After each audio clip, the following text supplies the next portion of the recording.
I went to the Dolce&Gabbana exhibit today, and I left there feeling like I just walked out of a dream, out of a deep slumber.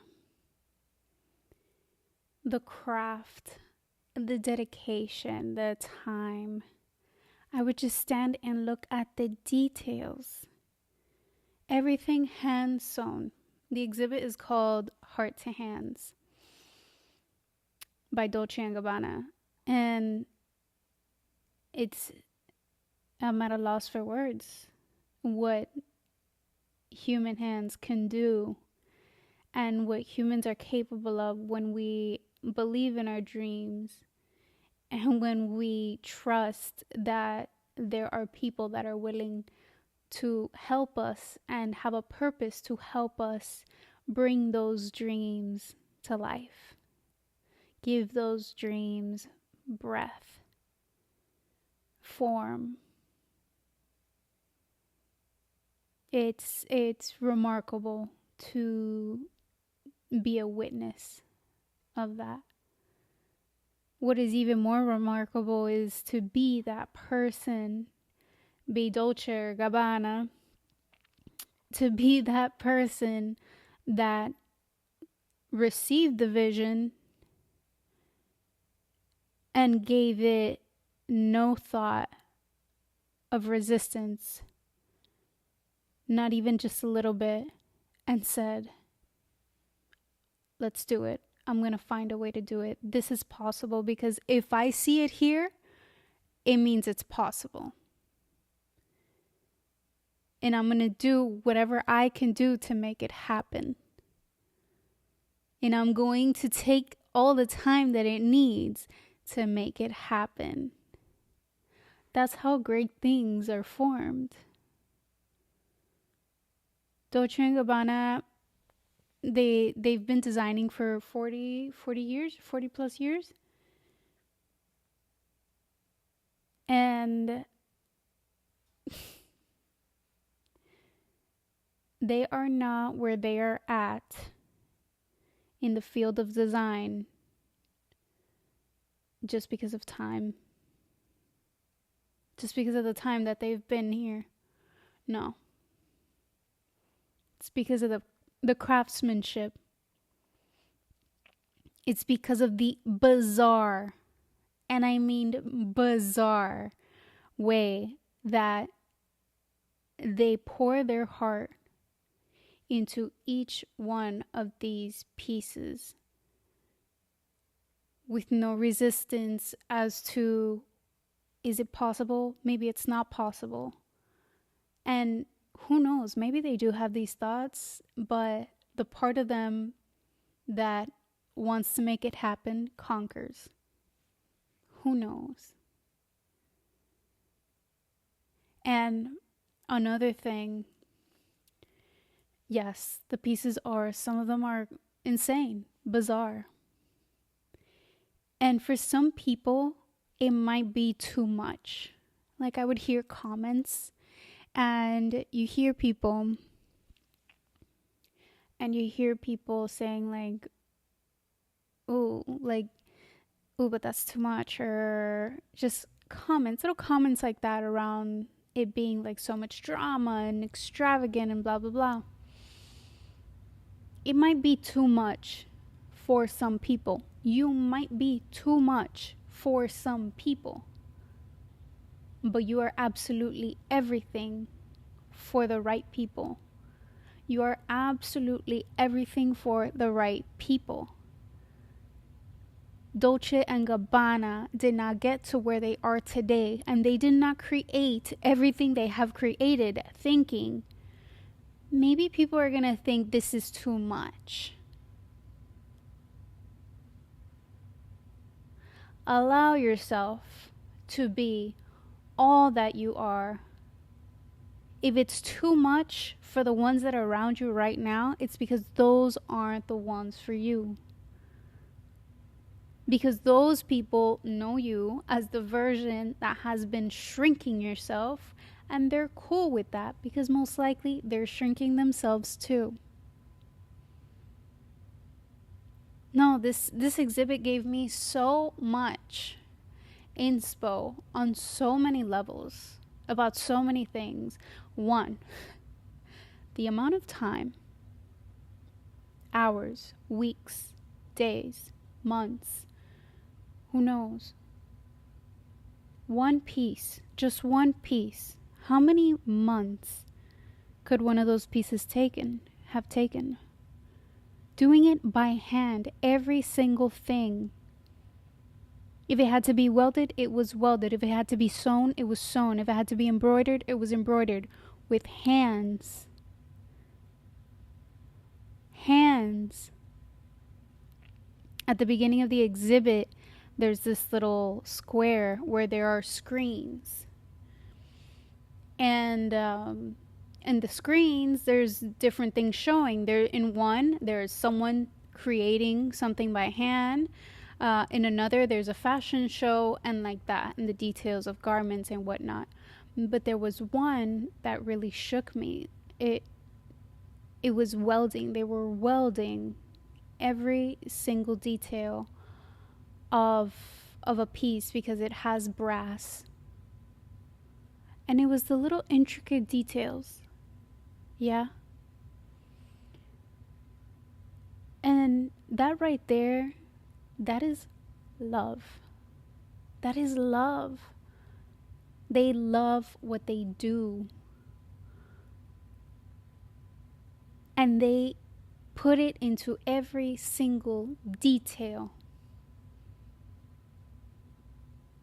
That is devotion. That is dedication. That is respect for the time that the vision takes.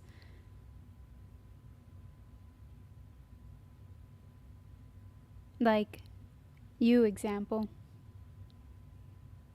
You want to be a certain someone, or you want to be a certain version of you. You want to, I don't know. We all have a version of us that we want to be. And it's dedicating it that time, that patience, so much patience, that devotion, the commitment. Don't you think? I was thinking, I'm like, man, not even half of these people would be able to sit and do one of these pieces by hand, because of the amount of time and detail that it requires. Because of the patience. We wouldn't have the patience. There's only a handful of people that honor craftsmanship enough to sit there for hours and hours and hours and hours. Sit through the boredom, because there must be a moment where it gets boring. There must be a moment after the 300 and I don't know how many little pieces of crystals that it gets boring. There must be. But it's pushing through that boredom to get to the vision. And now I'm talking about fashion, but you can apply this to anything. Anything at all. And this is for myself also. Accepting that when I am in the boredom, it's not about shifting gears, Melanie. No. It's not about shifting gears, people.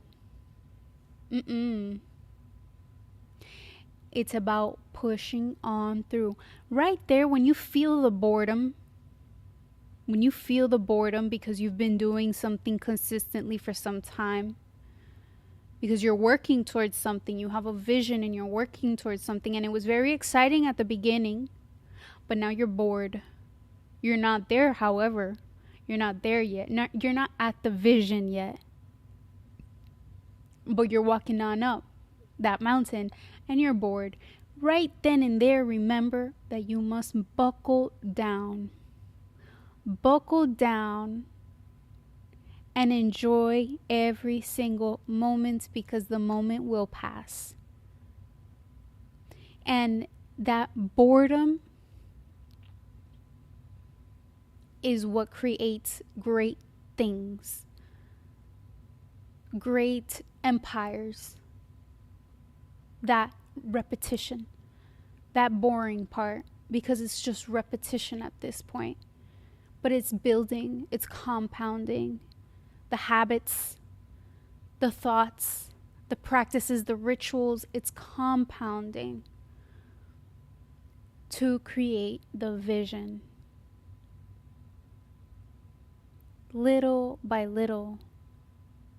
You cannot rush greatness. You think Dolce&Gabbana rushed anything? Well, who knows? Maybe they did, but I doubt it, because there's only so much rushing that you can do on any of those collections. There's no rushing. You can't rush those things. They have a collection that they were inspired by the Italian chandeliers. So you know what they did? They made a collection where the garments are embellished with glass and crystals, and some of them are fully glass.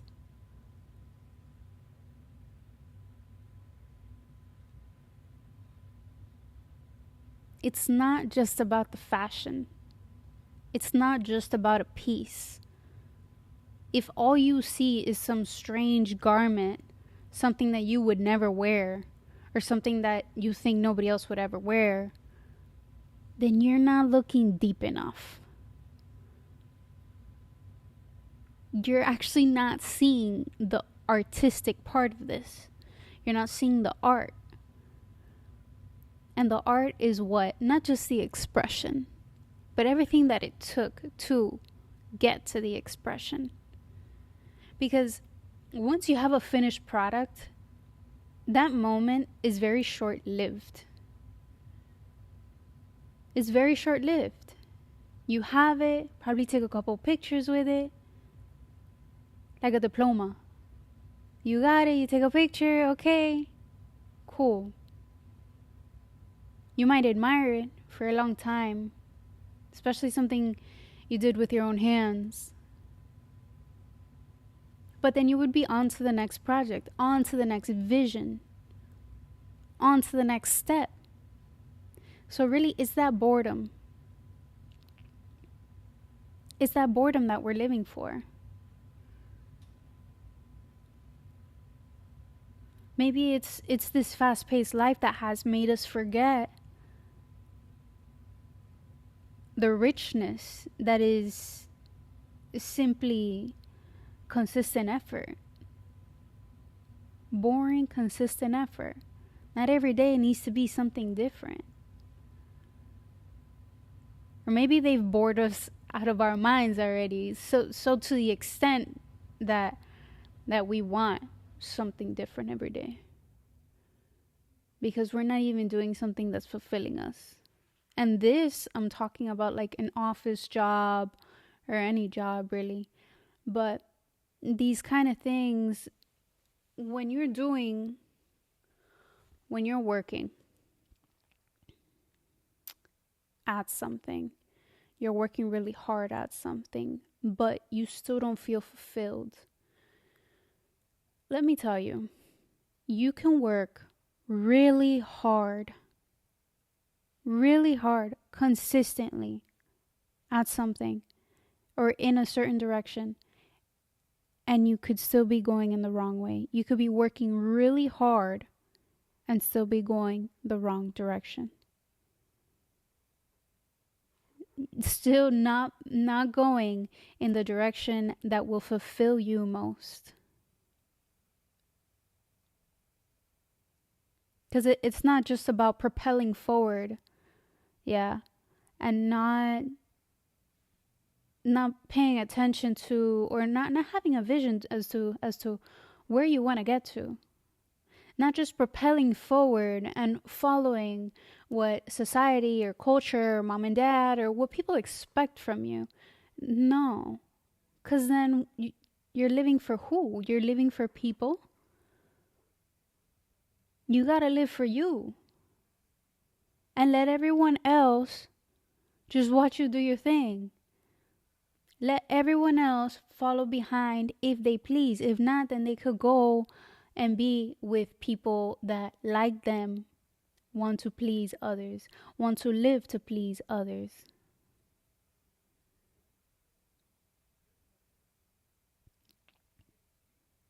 You're probably like, what does it have to do with Dolce& Gabbana? Dolce& Gabbana don't give a damn what other people think. They don't care what other people think. They don't care. They said, to me, this is art. To me, this is art. I see it here. It's incredible. Some shoes with a bunch of diamonds and pearls and gold and art.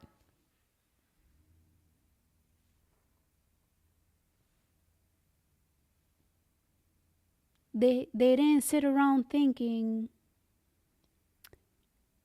what if people don't like it? What if people don't pay attention to it? What if people, make fun of it? Or what if people like make a laugh out of it? If they did or didn't have that thought process, they still did it. The fact is, they still did it. And that's what counts. That despite the gremlins in your mind, you do it anyways. You get a vision of who you want to be or of something you want to do. Could be about anything. A creative project, a business, yourself. Maybe you want to completely change your life, everything, because nothing feels right, or because nothing fills you, because you feel empty, because you're bored. And you have in your mind this vision, of this other version of you. And maybe she or he feels very far away, very impossible to reach. But think of that as your Dolce & Gabbana moment. Think of that as your masterpiece. That you are given a vision of, not just because. No. Think of it as an assignment. You have an assignment. Your heart has a desire. Your soul is projecting this image into your mind so that you can see what is possible for you. It's not there by mistake. It's there because you're meant to live it. It's there because you're meant to experience it. Maybe it's your dream lover. Maybe it's your dream job. Your dream house. Your dream life. Dream hobbies. Anything. But that is an assignment. It's not just imagination. That's a soul assignment. There are certain people, artists, craftsmen, that I look at their work. For example, Bad Bunny. My husband the other day, he tells me, I was in New York and like you hear Bad Bunny all over the place. And my brother tells me that that he doesn't like him, like he gets on his nerves. And he's not even a singer, like he doesn't even sing well, whatever. Like he's not a singer. And well, he's not wrong. And I'm listening. I love Bad Bunny. And I've heard a lot of people say, like, I don't like him. And my response to him was, Bad Bunny is an artist. Bad Bunny, I love him not just because he's created music that I have partied to, that I enjoy. Not just because of that. Bad Bunny, to me, is an artist. A genuine artist. He gets a vision and he believes in it. He believes in the dream, and then he goes and believes that there are people willing to help him make it happen. He doesn't give a damn what you think about him, what anybody thinks about him. He's an artist, and he is someone that doesn't give a damn what you think about him. He's gonna do what he likes to do because he likes to do it, because it's attractive to him, because he feels good, because it's expression, because he can, on free will, because he can. And just because of that, I don't give a damn if his voice is, if he's not a singer. He's not a singer. Who are you comparing him to? Beyonce? He's an artist. Dolce&Gabbana? Artist. That's art. But these people that create these incredible masterpieces of art, I'm like, they're living their purpose. They're doing exactly what they're supposed to be doing because they follow the vision. That's what we're all supposed to be doing, following the vision, following the creative nature, our creative nature, which we all have. If you sit and you're like, well, no, I don't have any, dig deeper. Dig deeper. You're fried, babe. That's all it is. Your nervous system is fried. Meditate. That's my solution for everything, to everyone. Meditate. Again and again and again and again and again and again and again. Do sound bowl healing. Yoga. Things that relax your nervous system so you could come back into some kind of balance. Yeah. To where you do get the visions again. Because that's what we came to do. We came to create. We came to follow the visions that God, universe, source, whatever you want to call it, it wants to create through you. If you get a vision, it is because you have what it takes to make it happen. Nobody else. You have what it takes to make that happen. You are the perfect recipe to make this happen, whatever vision it is. Whatever it is. It could be fashion. It could be art. It could be molding, sculpture. It could be, I don't know, a podcast, speaking in public speaking. Anything at all. But first thing is believing that it's possible. Believe that it's possible. Open your mind to at least the possibility. Because if your mind is so shut in, if your mind is like a house with light blocking curtains, no light is going to come in. And if no light is coming in, no light is going out. So open the curtains a little bit and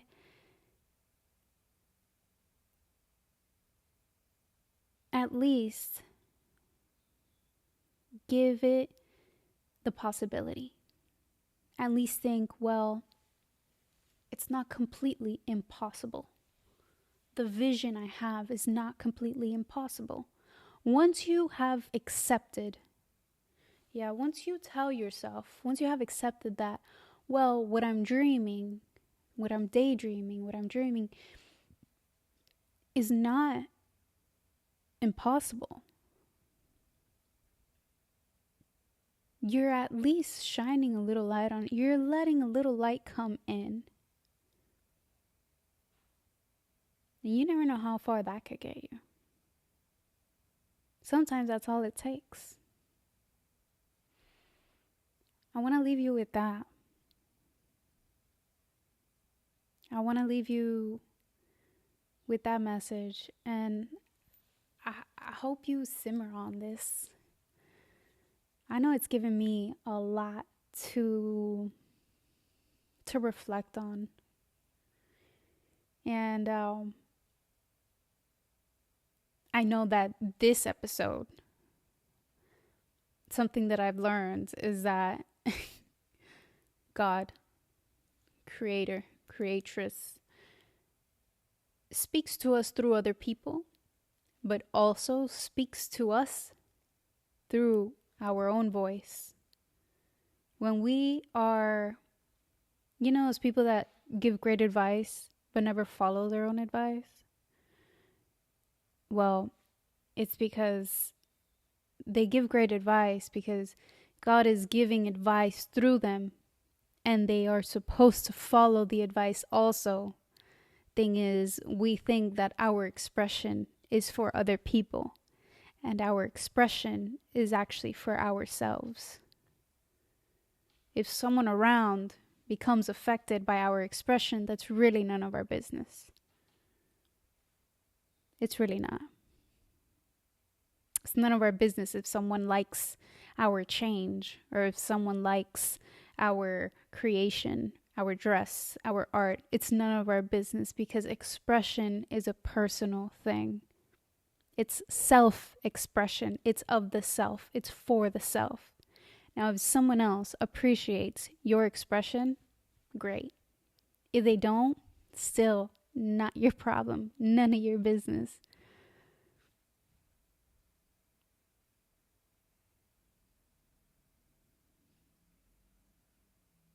So I'll leave you with that. Go love your life a little bit more. Go love yourself a little bit more. Pour in the passion and the love that Dolce&Gabbana have poured in to their collections. I'm going to go do the same. Love ya. Bye.